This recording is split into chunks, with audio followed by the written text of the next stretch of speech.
Building a Culture of Foresight Evaluation. My name is John Sweeney. I'm delighted to be joined by some stellar colleagues, Annette, Gardner, and Shermon, Cruz. Very shortly, we're going to get into a presentation, but also we want to have time for a conversation with each of you. So just really quickly, I'd love to see by a show of hands, how many of you have actually done an evaluation of a Foresight process or project? Raise your hand if you've actually done that. Okay, a few people. How many of you have wanted to do it, but the client didn't say they wanted it or it wasn't in the budget? A few more people. Okay, great. So if you have experience doing Foresight evaluation, if you have no idea what that is, we very much hope that you have the opportunity to take something from the session, and we're also going to share the slides and our resources. So without further ado, I'm delighted to welcome our first speaker, Annette Gardner. She's going to introduce herself, but just to say that she was really the driver, the prime mover of an evaluation task force that was organized by the Association of Professional Futurists. And you'll be hearing more about that. And of course, that's the common link that binds all of us. So Annette, welcome, and over to you. Thank you. All right, I know it's noisy back there, so can you hear me at the back? All right, thank you, thank you. So this might not be like any of the other sessions. Can you still hear me? Or did the mic just cut out? No, it's a lapel mic. It's good. Okay, it's good. How's that? All right, let's get going. Oops. Don't move away from the speaker. Okay, let's get going because we are rather slide heavy. And because we have an evaluation mindset, that's okay. That's okay. Information is good. So just a little bit about me. You can read my bio, so I'm not going to do that. I just wanted to point out what's important to know about me and why you should even listen to me. And I actually come at this from a capacity building perspective. So I am an evaluator. I have about 25 to 30 years experience evaluating particularly healthcare services and advocacy. So not Foresight. I haven't actually evaluated Foresight, but I'm still qualified to talk about it. So, but I have done about 10 to 20 years of capacity building around doing evaluation. So I'm actually going to take the work that we did around evaluating advocacy and working with nonprofits to evaluate and bring that into the Foresight arena. So I'm very product oriented and have written a textbook on evaluating advocacy which actually has a lot of lessons for us. And I also work to provide resources to nonprofits on how to evaluate. So I don't just do Foresight, I don't do just evaluation, I like to do capacity building. And then that's my other hat as a futurist is I like to educate, and that's my Burning Man photo in our workshop. Enough about me.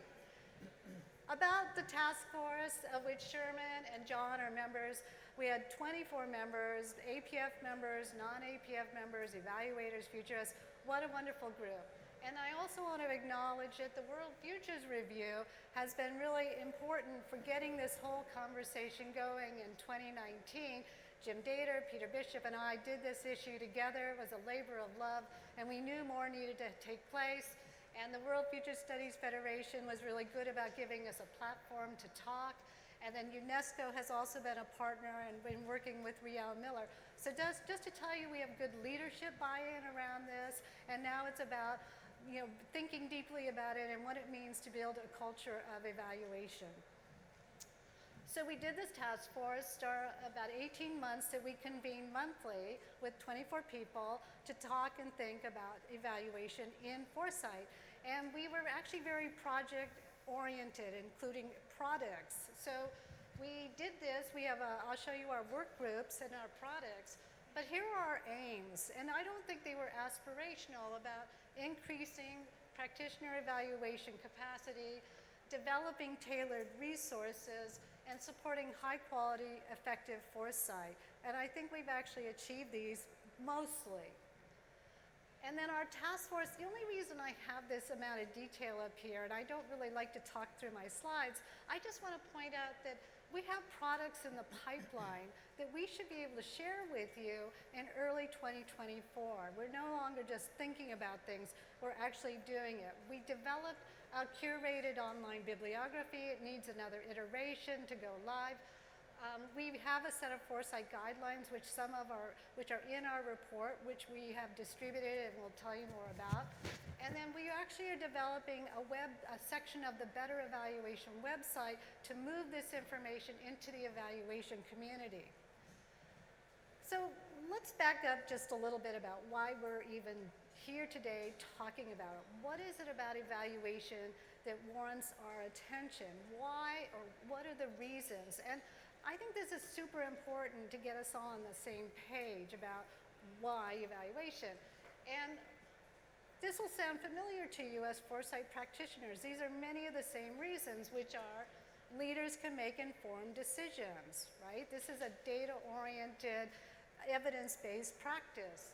Also, your stakeholders, your project managers, your participants can know how the program is doing. Then you have this wonderful anticipatory piece about having the ability to anticipate and make mid-course corrections, because that's what a lot of monitoring and evaluation does. And then you also have this deeper understanding about a program, why and if it's successful and why not. So you have this more robust understanding. And last, and I think this is important to point out, then you talk about demonstrating a program's success. So look at all the other reasons besides demonstrating a success, because I have a feeling most people jump right to this last activity and do not see the other benefits. And I want to highlight that it's important to see these other aspects of evaluation. Okay, so why do users want to evaluate? And some of you already raised your hands, and we asked those of you who do evaluate, and also those who do not, in a survey we administered as part of the task force, what are the benefits? Learning popped up to the top. Learning means talking about and focusing on the quality of your program, not necessarily what the impacts are. Super important to distinguish. Also that, yes, we want to assess outcomes and effectiveness. That's second, okay? Then we want to have a sharing of information with policymakers and on down the list, communication, partnerships, etc. So it's not just about effectiveness and demonstrating it. It's a lot of other reasons that we as Foresight practitioners already recognize. So here's a basic reason why we are doing this. There's an angst, an anxiety in the community. We're not being perceived as credible by other disciplines. A big anxiety. And this is where program evaluation can help. It can give you that evidence and help you make the case in addition to improving your program, which will then again itself have credibility. So I like this cartoon. It's just really straightforward.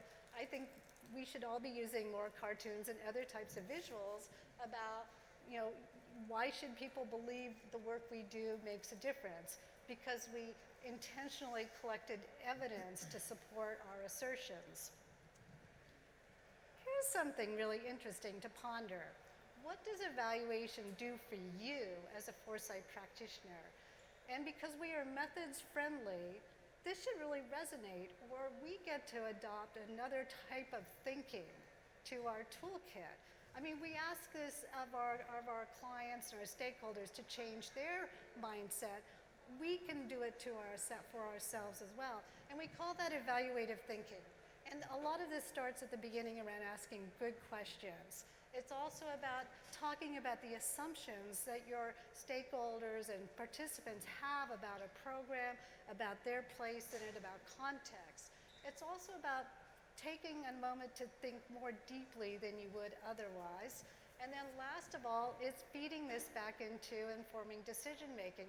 And I think this resonates pretty much with any discipline. And the point here is that evaluation often gets framed as a one-off activity.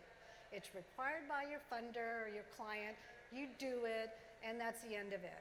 But it's a lot more than that. It's really a disservice to narrow it to just that one-time activity when it offers so much more. So what's getting in our way? What is slowing us down? Because honestly, this is not a new discussion. when we do our literature search, we see that there's actually work going back at least 20 years with published evaluations with another themed issue, not just ours. And a lot of it has to do about capacity and whether Foresight practitioners, whether they know how to evaluate, which is these folks down here, the know, whether they do evaluate, but they just aren't able to do it in their Foresight practice. So there's capacity issues, but there's also contextual issues. And that's this other piece about your funder doesn't think it's important to include it in your budget or scope of work. That's a big issue, so you have to make the case for evaluation and convince your funder to be a good partner about that. There's also the big question about why. What is the purpose of evaluation in your context? What do you want to learn and how will you use that information? It's not just about metrics. It's about having this conversation earlier. And then the other piece here, which is the future hasn't happened yet, so we can't evaluate it. That is a lame excuse because lots of things haven't happened yet. Many programs that we evaluate haven't happened yet too. But there is this good point about that they're complex, uncertain, etc. But again, that is just people's perception because the reality, and I won't read all this, is, and we put a lot of thought into this in our report, is that there are ways to address the challenges of complexity, not just about metrics, but how we position evaluation, how we understand evaluation. And this is all in the report, by the way. But we can deal with the issue of uncertainty by talking about certainty with our stakeholders. We can talk about the timing and salience and this issue of attribution. And so, again, the task force has really put a lot of thinking into how to help you address these issues. All right, so the other thing that we don't all know about is that there's already people evaluating Foresight, and this is because it's hidden in the peer review literature, and how many of us actually have access to those articles? I mean, $35 a pop for an article, but truthfully, some of that literature is questionable because it's very self-referential. It's a very siloed place to look for models, but still, when you look, you will find evaluations going back to the early 2000s. And many of them are around national Foresight programs. Public sector Foresight has actually been very well evaluated. And when you look at the designs, you'll see that, wow, this looks pretty easy. Just do an interview, some case studies, some observations, and then you can actually ask a range of questions, not just effectiveness, but how was the program implemented? Yes or no? How well was it implemented? So the literature is out there, and we'd love to make it more accessible. How am I doing? I'm good on time? Okay, another cartoon, but really, the other problem we see, and this is a recommendation, and this is a section for discussion. So we know we have our challenges, but let's shift a little bit to where are we going to go? What do we want to do? Because we want to include you in this part of the discussion. This is very much a community-oriented, community-based activity. We need to do some serious thinking about what do we mean by evaluation. And I always pitch for the broadest definition, and I tried to do that here on this slide with emphasis on systematic or bringing social science research methods. Excuse me. But you can start evaluating before you have a program. You can evaluate the need for your Foresight work and whether it's a good idea to proceed or not. And then you can go all the way along in a program's maturity to what are the long-term impacts of that program. But there are all these other points in the time horizon of your program that you can evaluate, and you can also evaluate policy. You can evaluate advocacy. There is nothing that can't be evaluated. And here's the other point to bring in. It's about informing action. Again, this is all sounding super familiar about what we want with our Foresight work. The other piece, okay, the other issue is that we conflate research and evaluation, and that does evaluation a huge disservice. You have academics who want to all of a sudden find a control group, and you're like, I only have an N of 5. So we're all about telling people how valuable our work is. We are not necessarily testing a hypothesis. Okay, now I know, I'm going to whip through this. The other thing is that evaluation, when you really think about it, is a lot of other things about methods, around use, about learning. So just to know that there's a big evaluation's a huge enterprise, huge. The other thing is I want people to think of evaluation in terms of where you are starting from. And where you are starting at as a Foresight practitioner is that you already focus on use, you already think of your methods as systematic, you want to think about strategy and methods. Well, so do evaluators. We all have similar mindsets. We just need to work a little more around valuing. Okay, so also what we're trying to put out there is where do we want to go with this? Recommendation here is have a plan of where we want Foresight evaluation to go. I won't read it, we have a plan, okay? Next thing is that we also want, and we are hoping that working with APF and others, that we will actually be intentional in our capacity building. I won't read it, but we know how to separate our community into those with no expertise to those who are expert, and we can target resources accordingly. We know we can do this. The other thing that I push on is that many people don't understand that there's a whole evaluation discipline out there, and we don't need to do a lot of this work ourselves. You just need to go take a training course in evaluation. It will be useful to you, even though they don't talk about Foresight, because it doesn't take much. It takes a semester or it takes some workshops, because what we want to do is see this as a bridge building activity. We don't want to be siloed in the Foresight community. And we're getting towards the end. Here we come. This is where we started with building a culture of evaluation. And we have our task force report, so we have a roadmap. I just put these two slides in because this is capacity building 101. Have targeted resources. I've written that. It'll be published early next year. Do some field building with a book and with real intention behind developing resources. And then use John and the World Futures Review and our periodicals to share, network, and sustain. All right. We're getting there. This is where we're going. We want to enhance learning, resilience, adaptation, and professional excellence. That's why we want to do this. And with that, I'm going to say, for those of you who want to take this a step further, just take a picture of this report. It's not a report, it's a guide. So if you're new to evaluation, this is the slide for you. And start where you're at. And take the whole thing, because it tells you where to go next. And oh, I'm almost done. I am. So that is where we've been, where we're going. That is our adventure. And I'm going to read, can I read one last thing? Please, please. Okay, who knew that in our deck of cards that they gave out, that there would be one on evaluation? I didn't know till this morning. So I just want to read it, because it's the tension that we're all sort of feeling. Recommendation. Be open to measuring the effects and value of Foresight in different ways, for example, applying standards from around the world. This is a lot of work, by the way. But what if you tailored your project evaluation to the needs of local communities and let them define which outcomes matter to them most?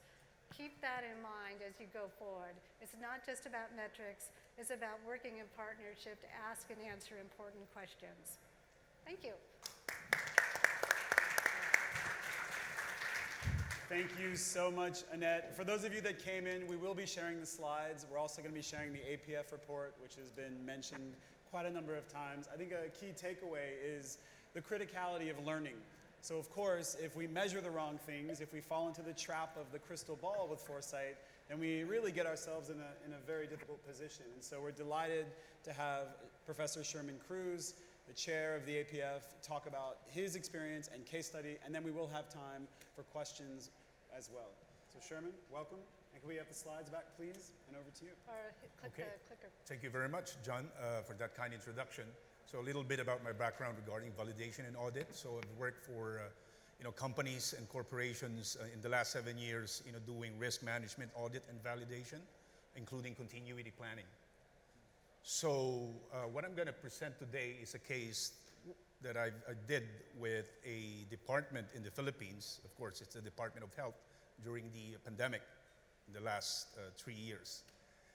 And they've asked me, like, Shermon, can you help us set up a Foresight institutionalization program?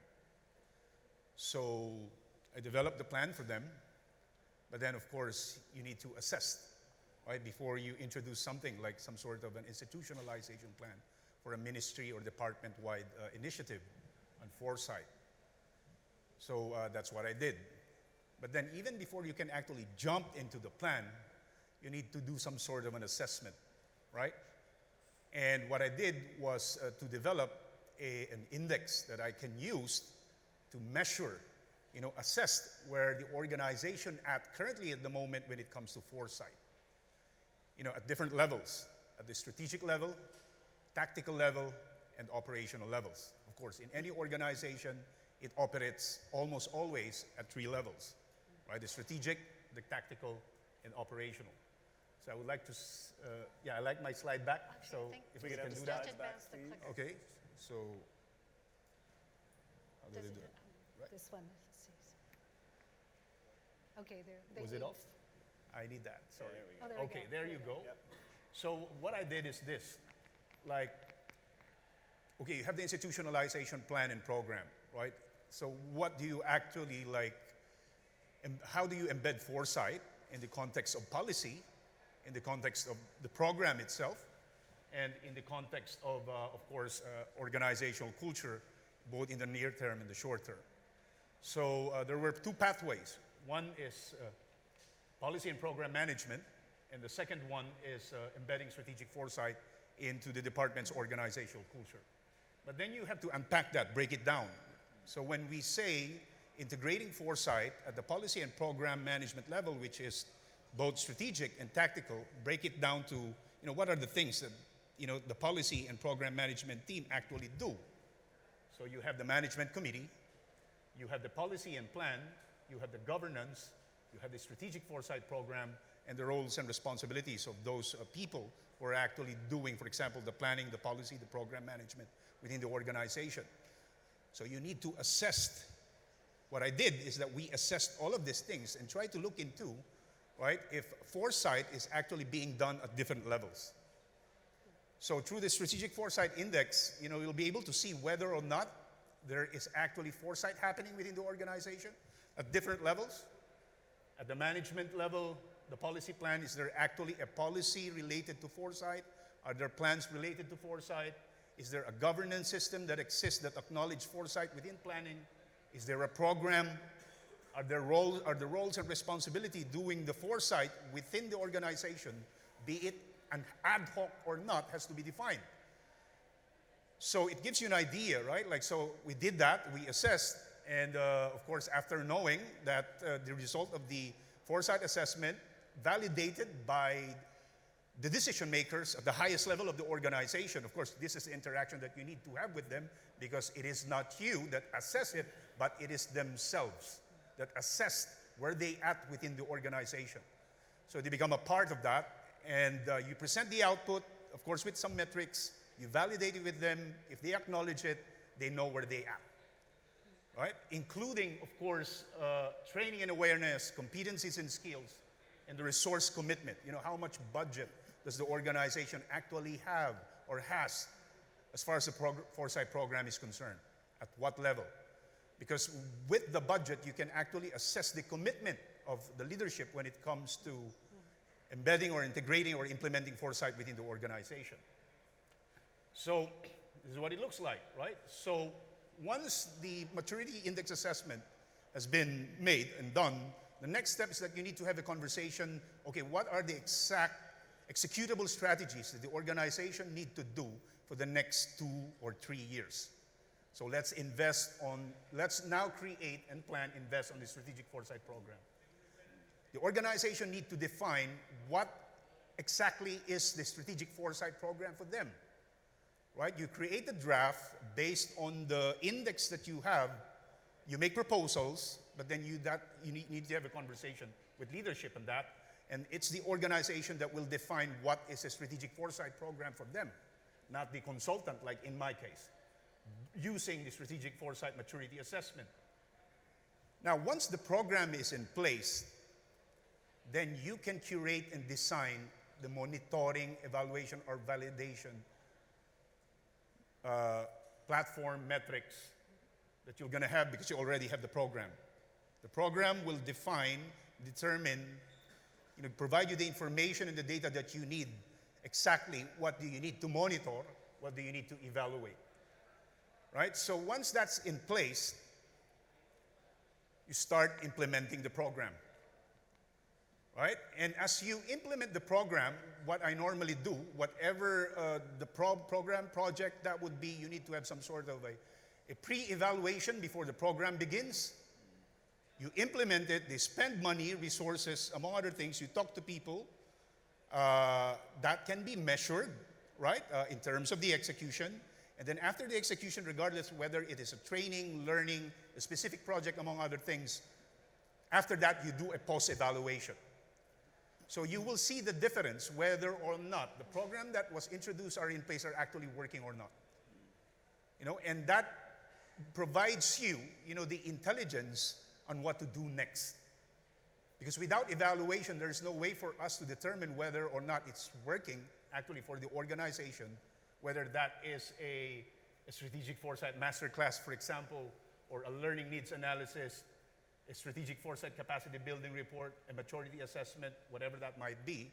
Of course, in the end, the government, in fact, will require you anyway to produce a monitoring and evaluation plan even before the program begins. So once that is published, it's documented. And then they're going to use the monitoring and evaluation report to reassess again, the project for the next 3 years.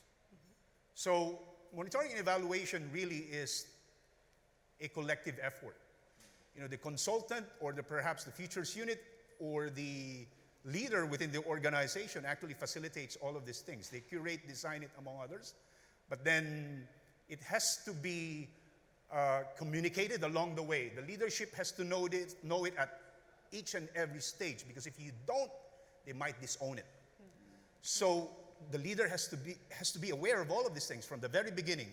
Updates, really, like every week. If that is even possible, because when they reach that report, right? Of course, it means that there is some sort of an approval or perhaps a consensus about the report, so that when they review and analyze and assess the report, at least at the leadership level, the gaps has been settled. Otherwise, they're going to shoot everything down, and it kills the entire Foresight program. Great. Thank you so much, Sherman. I think a few things really resonate. And Annette, you want to jump in? Oh, no, I'm just going to advance. Okay. But here, I'm going to go to the next. Great. So now is an opportune time for you to perfect the art of QR code scanning. We have two, in fact.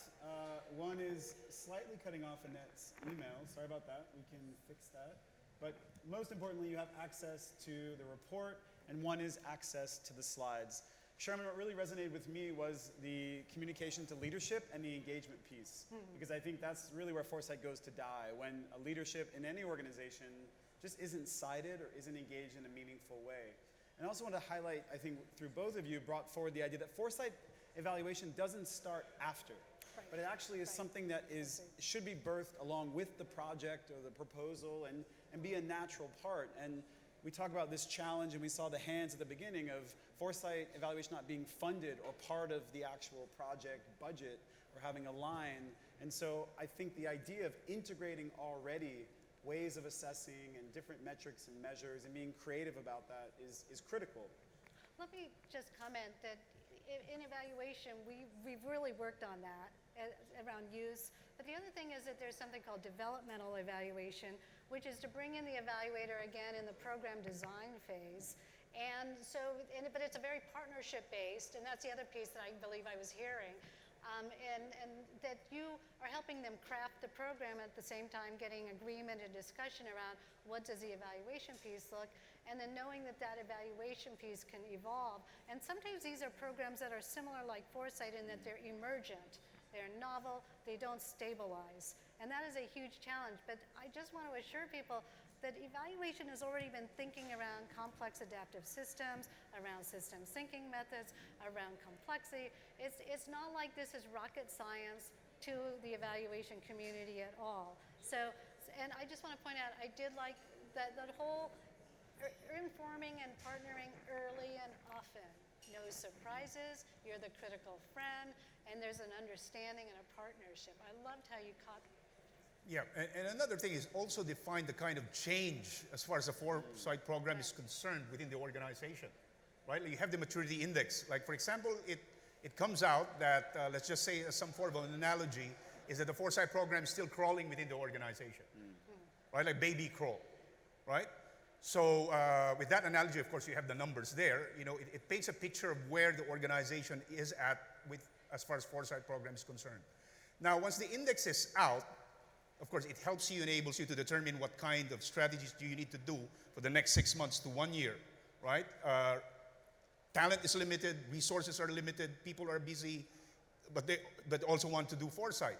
But then the good thing about that, when you have this evaluation from the very start in terms of the index, is that it will define the kind of change within the organization is concerned as far as foresight integration is concerned.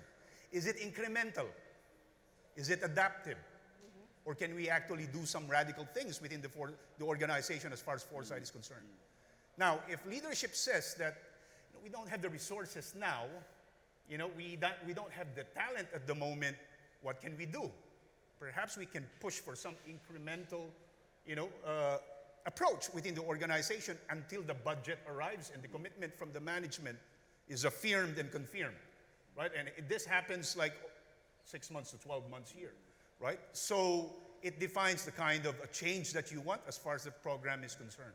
Because if that is clear, strategy is even clearer. I want to ask you a question because it just dawned on me what you're describing is that you have this heightened awareness of the foresight work because you've got this evaluation piece. And is that true? Did you learn something about your foresight work that you might not have otherwise? Of course, definitely, that is yes. the value added. Wouldn't we all do much better in our foresight practice if we were learning in this manner? Yes. In fact, that's why it's called, at least in an organizational context, strategic foresight, right? There has to be a system in place, especially in the context of the organization, especially when you're dealing with public sector, right? There is a responsibility, accountability, budget, auditing, validation, as far as, how the money spent in the program is designed. And I think to come back to some of the value of resources like this, if you are the outsider, or you are the lone ranger in an organization, or you feel like you're trying to make a case to a client, a knowledge product like this, coming from something like the APF, can really be held up and say, look, this is a professional organization saying this has value. And so even for myself, right, the resource like this is a lot of value. And I think that's part of why the APF's commitment and, of course, having the session at the Future Forum is critical, because then it really does kind of create this rising tide where we all get to benefit as practitioners who want to bring forward good work. We now want to hear from you. We still have a bit of time left, so we would love your questions. Who would like to kick it off with a question? Or your experience Yes. with evaluating Yes. foresight. That works as well. Hi. A question in terms of experience for you. Do you have any examples you could share of applying evaluation methodologies for commercial strategic foresight practices? So a commercial organization, any successes, any learnings, and any examples you could share, that'd be great. So there's a well-cited seminal article by Renee Robeck on evaluating corporate foresight. So reach out to him. I'm a little more knowledgeable about the public sector foresight, but that has been documented by not just Renee and others. But it's a very good point about what's the difference. And evaluation's actually the same in both places, truly. And many of these metrics we're talking about are applicable in multiple settings. Yeah. And just really quickly on that, there's a great book actually that Angela Wilkinson co-wrote about the Shell experience. And of course, Shell is often held up as one of the longest running. One of the things she brings out in this book is that there's no particular instance where she could point to where foresight gave this fully anticipatory advantage. But she did say it contributed to this culture of learning, which I think brings back to this critical point. And I think this idea of how do we create the evidence base for different modes and modalities of foresight across different organizations. Yeah. Anyone else? A question, a comment, a reflection? Alyssa here and then Nandas. So we could come to the front here and then, yeah. Hi, thanks team. Dr. Alyssa Farrow. Annette, it was a while ago in 2019 I met you in Mexico City. Yes. World Futures. Yes. And I'm curious, since I've done loads of evaluations but not of foresight projects, what if you could nail it down to 3 things that you would see to be different between evaluation methodologies that I've applied in non-profit, charitable sectors, government, etc. But what's different about foresight evaluation versus, let's say, general evaluation? Sure. And I just want to call out that in 2019, I did this little workshop at WFSF, and Alyssa, but Jay Gary, Eric Overlander, Riel Miller all showed up. That was it. But I just did this workshop a month ago, again, for WFSF, and 13 people signed up. Yay! So, but that's another product that we're finessing, and it's curating evaluation, and this is the tricky part, curating evaluation so that it's appropriate for foresight. And I actually think, and I actually evaluate in the advocacy space, and which is similarly complex, uncertain, and a long time horizon. And so most significant change technique is a story-based approach to documenting change and impacts. I've actually got a piece coming out that kind of rattles through some of the more applicable methods from evaluation. So that might be a good thing to send to you. Well, did you say you wanted 3 things? And you basically you want to know what's different or evolving? Right.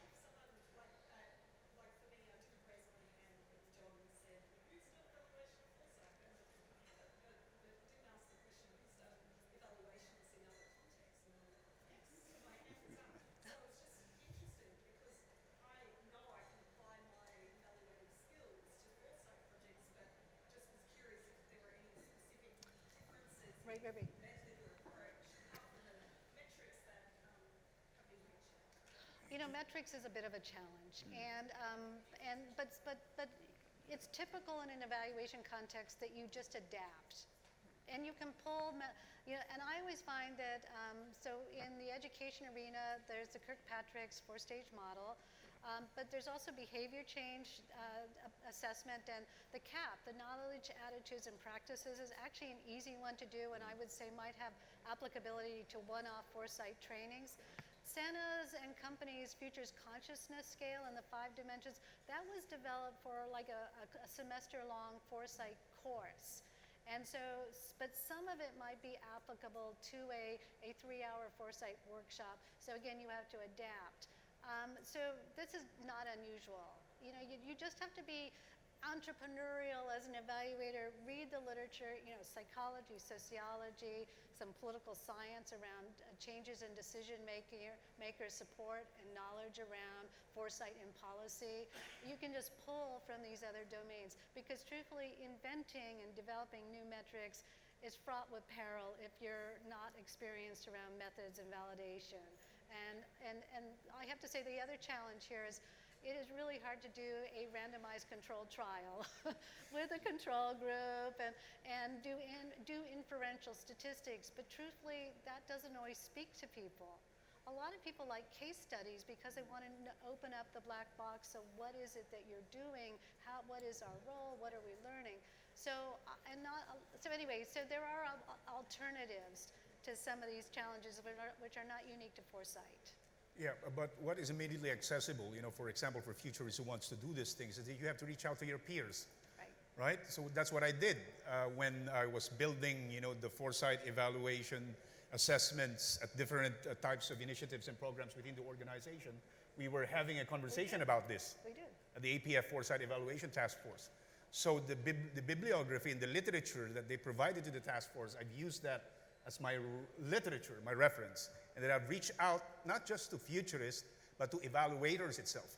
So you have to find partners who does evaluation really as a matter of profession, right? Like you have to collaborate with them, you know, and then of course you test it. But then of course you have to take note, at this stage, we're only doing self-evaluation, right? It's not an external independent evaluator coming over. We don't have that yet in the futures. Oh, but we're working on it. But you're working on it, right?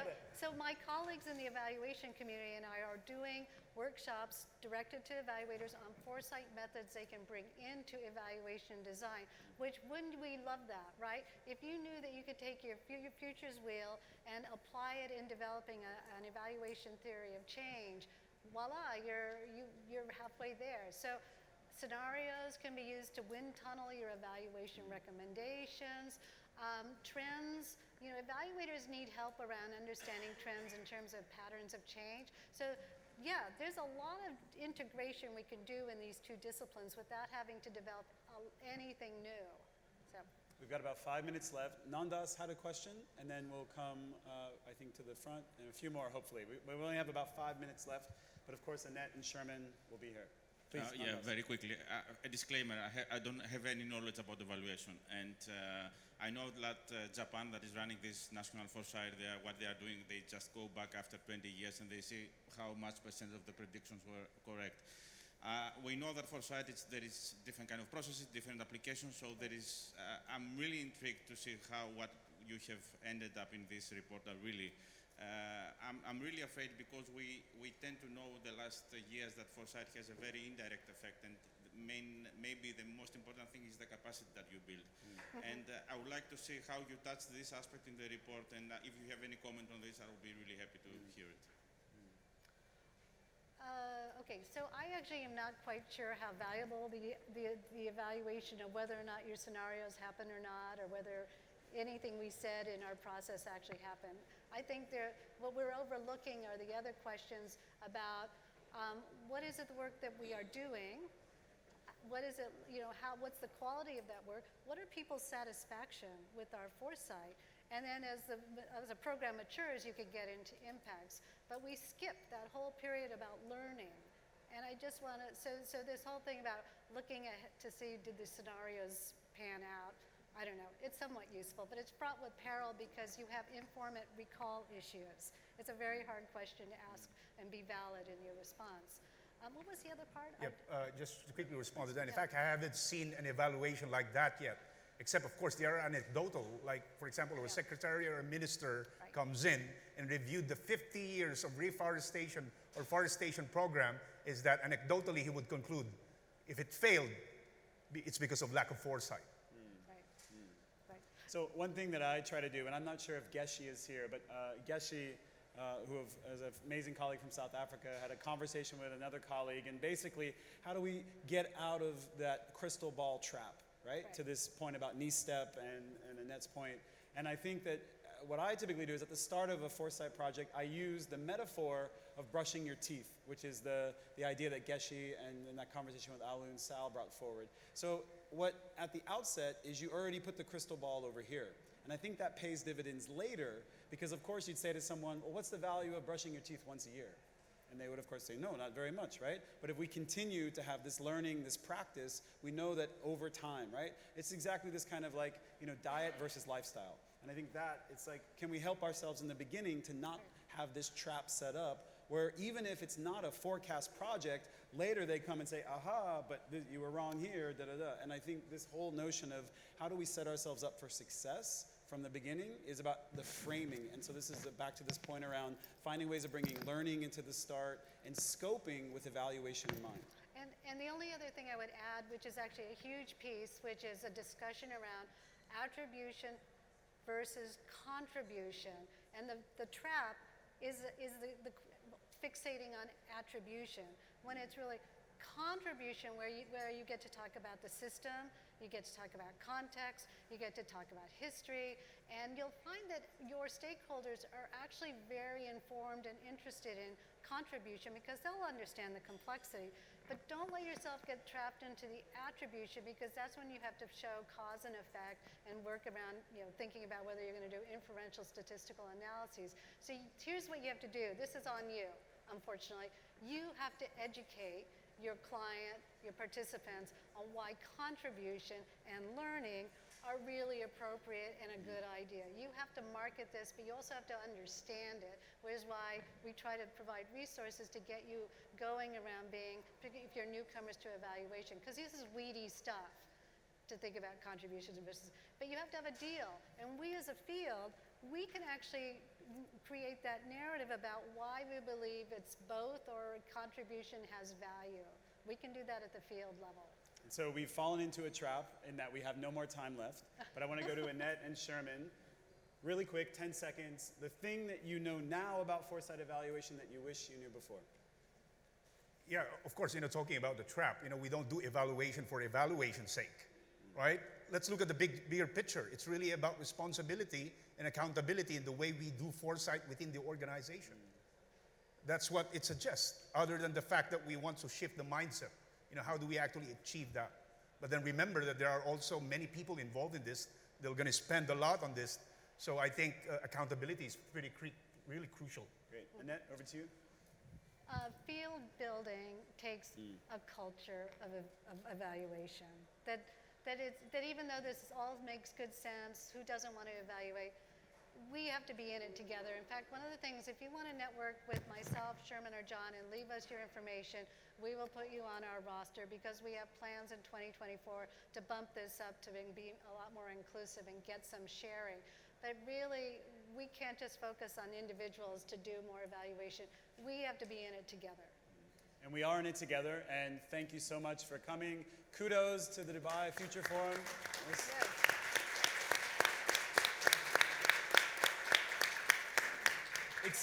It says a lot to me that this is even on the agenda. So I think there is a willingness and a desire to really raise the profile of the field and to help us all out. So thank you again, everyone. And please stick around. We'll be here. Thank you. And it's a card. Good job. Well done. All right. Well done. Fantastic. Fantastic.